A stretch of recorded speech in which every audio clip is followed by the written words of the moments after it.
वसुंधरा सिंधिया ने कहा कि हमारे यहाँ कभी परंपरा नहीं रही है इस प्रकार चुनी सरकारों को गिराने की पैसे के बल पर। ये कहा उन्होंने, क्या गलत किया उन्होंने, क्या गलत कहा उन्होंने? इसलिए हमारी सरकार बची है। यानी कि राजस्थान के मुख्यमंत्री अशोक गहलोत कह रहे हैं कि 2020 में जब उनके अपने सचिन पायलट ने उनसे बगावत की और उनकी सरकार को गिराने की कोशिश की तो उनके धुर विरोधी वसुंधरा राजे ने गहलोत की सरकार बचाने में मदद की। अब अशोक गहलोत ने यह कह तो दिया, लेकिन उनके कहे का जादू ऐसा हुआ है कि जिस बीजेपी को आने वाले चुनाव में कांग्रेस से लड़ना चाहिए था, वही बीजेपी अब आपस में ही लड़ने को तैयार है और अशोक गहलोत सरकार में बैठकर इस पूरे तमाशे को देखने के मूड में नजर आ रहे हैं। नमस्कार, मैं हूं अविनाश और आप देख रहे हैं अनकट। कहानी भले ही राजस्थान की हो, लेकिन कहावत भोजपुरी की है और कहावत है कि न खेलब न खेले दे खेलिए बिगाड़ब। तो अशोक गहलोत के इस बयान ने कुछ ऐसा ही किया है। वो राजस्थान के मुख्यमंत्री हैं, लेकिन उनकी अदावत उनके अपने सचिन पायलट से है, जो गाहे बगाहे बागी होते ही रहते हैं और इस कदर बागी होते रहते हैं कि सरकार गिराने की भी कोई कोशिश नहीं छोड़ते।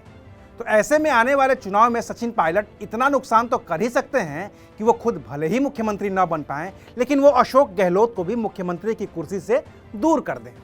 ये बात अशोक गहलोत को भी पता है और बेहतर पता है, लेकिन वो सचिन पायलट से लड़ नहीं पा रहे हैं।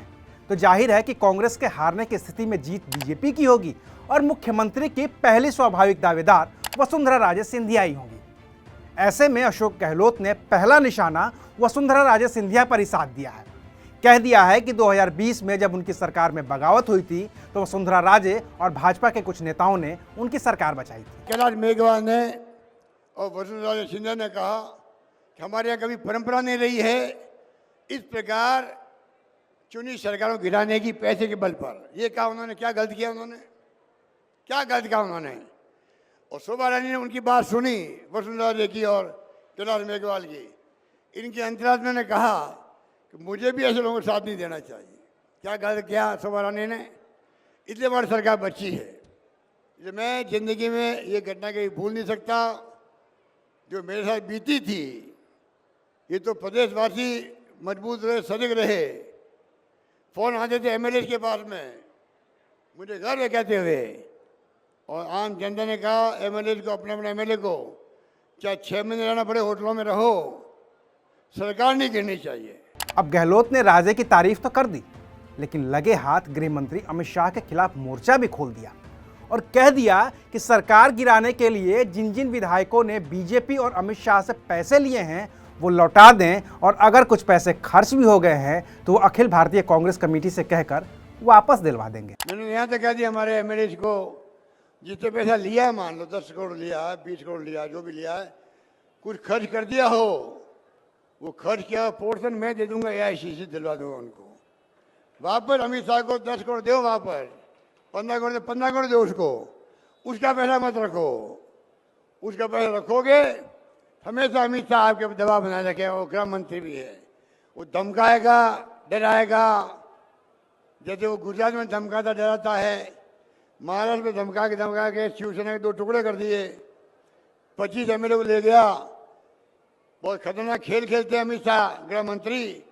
यानी कि अशोक गहलोत ने एक ही बयान में वसुंधरा राजे की तारीफ भी कर दी और गृह मंत्री अमित शाह को लपेट भी लिया।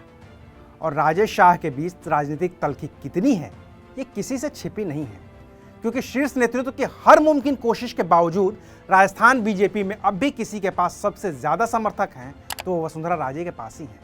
और वक्त वक्त पर वसुंधरा राजे इसका एहसास भी करवाती रहती हैं। इसलिए अब भले ही वसुंधरा राजे ये कहें कि उनका सबसे ज्यादा नुकसान अशोक गहलोत ने किया है और भले ही वसुंधरा गहलोत के इस बयान से खुद को अलग करें, लेकिन कहने के लिए एक मौका तो मिल ही गया है जिसकी तलाश आला कमान को लंबे बख्शे थे। और रही बात सचिन पायलट की, तो अशोक गहलोत ने उन्हें भी बख्शा तो नहीं है। कांग्रेस विधायकों के पैसे लेने वाली बात जितनी ज्यादा बीजेपी को चुभने के लिए है, उससे ज्यादा ये बात पायलट को भी चुभी रही होगी, जिस पर मिट्टी डालने के लिए अशोक गहलोत ने कह दिया है, मेरी ड्यूटी बनती है, तुमने गलती कर दी और मैंने बुरे आपने मुख्यमंत्री बनाया है। राहुल गांधी ने बनाओ, सोनिया गांधी ने बनाओ, 3 बार बना दिया, तो मेरी ड्यूटी बनती है मैं पुरानी बातें भूल के सबको साथ लेके चलूँ। काम में मैंने कोई कमी नहीं रखी किसी के भी, सबको साथ लेके चलूँ और जिता के लाऊं पार्टी को। तब तो मैं समझता हूँ मेरा धर्म जो है जिताने का, और मैंने कहा मैं बचपन से ही मेरा संकल्प है सेवा करने का। मेरी अंतिम सांस तक मैं प्रदेशवासियों की सेवा करना चाहता हूँ, ये मैं बार बार कह चुका हूँ। बाकी अपने 3-3 बार मुख्यमंत्री बनने के लिए उन्होंने सोनिया गांधी और राहुल गांधी का नाम लेकर इतना तो साफ कर ही दिया है कि आला कमान का भरोसा अब भी अशोक गहलोत के पक्ष में ही है, जिन्होंने बचपन में ही जादू का खेल दिखाकर राहुल और प्रियंका को अपना मुरीद बना लिया था। तो अभी के लिए बस इतना ही, फिर मिलेंगे नई खबर के साथ। देखते रहिए अनकट।